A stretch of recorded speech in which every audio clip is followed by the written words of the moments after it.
فوق لنفسك، وابعد بقى عن القصص والذكريات المؤلمة اللي انت عمال تطلعها من قلبك وتحطها على راسك.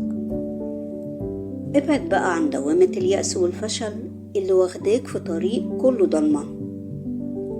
مين اللي قالك ان الحياة وقفت عند المشكلة اللي عندك؟ مين اللي قالك ان انت مش هتقدر تكمل؟ ليه بتعاند نفسك وتخلي الظروف تأثر عليك؟ ركز في الطريق بتاعك، أكيد هتلاقي الطريق ضلمة. كمل. هتلاقي ناس بيتكلموا عليك وحش، وممكن يكون من أقرب حد ليك من جوه بيتك.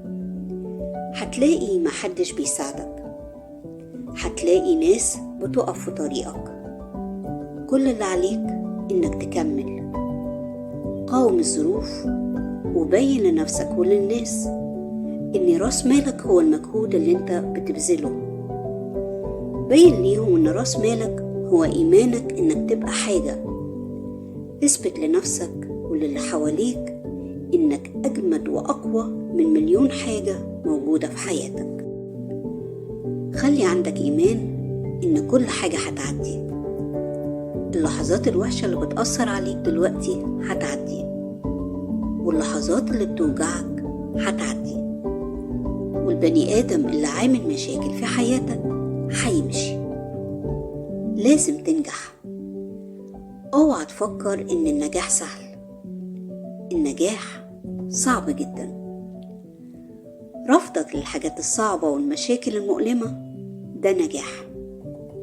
انك تقاوم احساس الألم والوجع من جواك ده نجاح. اوعى تفكر ان حياتك وانت فاشل هتبقى سهلة. صدقني هتبقى أصعب 100 مرة. اوعى تفكر ان حياتك وانت فاشل هتوصلك لحاجة. اوعى تفكر ان حياتك في وسط كل المشاكل الموجودة في حياتك دي وانت ولا حاجة هتقدر تعمل حاجة. لأ، هيبقى ملكش وجود في الحياة. وطول ما انت ملكش وجود في الحياة محدش هيسأل عنك، محدش هيكلف خاطره يفكر معاك، ومفيش حد هيديك من حياته ثانية. بس لما تبقى ناجح كلهم هيتكلموا عنك. لما تبقى شاطر هيجروا وراك. علشان كده انت لازم تثبت لنفسك وللي حواليك انك قوي، وده بيبان من رد فعلك على كل كلمة بتتقال عنك وحشة، في انك تبين لهم ان انت احسن من احسن بني ادم.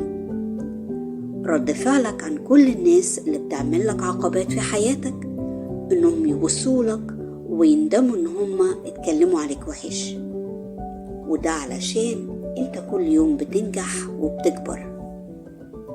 خليك عارف ان احلامك مش هتحققها غير لما تنجح. الفلوس اللي انت بتحلم بيها مش هتوصل لها غير لما تنجح. المكان اللي انت بتحلم بيه مش هتوصل له غير لما تنجح. وكل ده هتحس بيه لما تكون بني آدم ناضج، ما بيضيعش وقته في عتاب ملهوش قيمة، ما بيضيعش وقته في خناقة ملهاش لازمة، ما بيضيعش وقته في قصة حياة مش بتاعته. خليك بطل قصة حياتك. كفاية انك تقف قدام الناس تحكي وتقول لهم كان في بطل كان عنده مشاكل، كان عنده ضغوط، كان بيقفل على نفسه باب الأوضة وهو مخنوق، بس كان بيوصل في الآخر. خلي عندك إيمان ويقين إن ربنا معاك. مين قالك إن ربنا سبحانه وتعالى مش معاك؟ ربنا عالم بكل لحظة صعبة مرت عليك في حياتك. علشان كده اعمل اللي عليك وسيب الباقي عليه.